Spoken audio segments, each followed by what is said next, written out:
So today we'll refer to the Four Noble Truths of Buddhism to kick us off. And so, do we remember what the first noble truth is? It's a bit of a rude awakening, isn't it? The way that one kicks off. It kicks off with life is suffering. Brutal, isn't it? No messing around. Let's cut right to the chase, says the Buddha, right? Life is suffering. Uh, that spiritual system does not begin with life is rainbows, butterflies, and unicorns, does it? Life is suffering. And so, can you relate? Have you suffered in your life? Are you suffering in your life? Will you continue to suffer in your life? I think we probably know the answer to that.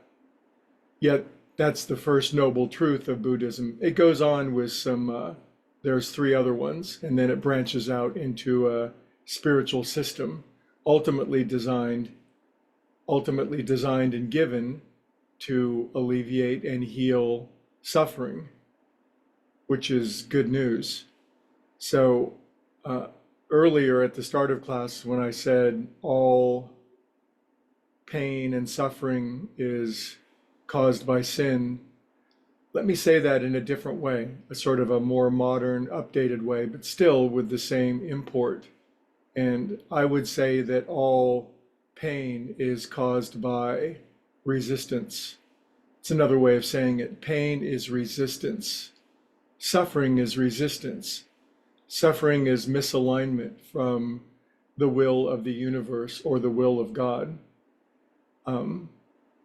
This would mean that anytime there is suffering on the part of any individual, or on the part of any group of individuals, or on the part of any collective, anywhere in this universe where there is suffering, there's resistance. In a yoga sense, we might say suffering is misalignment.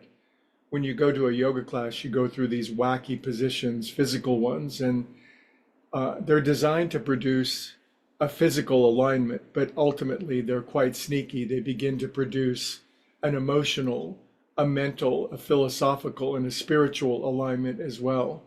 As we get more into alignment, because a lot of us are like cars, we're misaligned, our wheels are wobbly, our steering is wacky, and so we begin to wobble and we begin to gain resistance inside of ourselves. Resistance equals suffering. I listened to a good talk by Eckhart Tolle last night, and he just made it quite clear. If there is pain, if we're in our pain body, anyone is anywhere on the earth, then there's simply resistance going on. It's not the will of the universe that there should be such a thing. And pain and suffering is there for one primary purpose: to remind us that we're misaligned, to remind us that we're out of kilter, to remind us to get ourselves back into alignment, individually, collectively, whatever the case might be. So this takes away perhaps some of the puritanical pitchfork, fire and brimstone aspect, and it gives us more of a technical, scientific, energetic answer to what suffering is. But if suffering is not misalignment, what else could it possibly be? And this is for all of us to judge and decide for ourselves. So each and every one of us, I for myself, have, something's brought up my suffering this week, and it's a very, very ancient thing revisiting its ugly head. And sometimes it takes me a while. I forget that the suffering, the pain, is my own misalignment, and I begin to assign it to something other than what the problem is. And I begin to try to fix what isn't the problem, which causes more suffering, more misalignment. A great spiritual teacher said the most crazy thing. This is the craziest thing you'll ever hear. I'm not saying it. He says, if you experience suffering, if something's cutting you off from conscious contact, if it's your eye, pluck it out. If it's your hand, cut it off.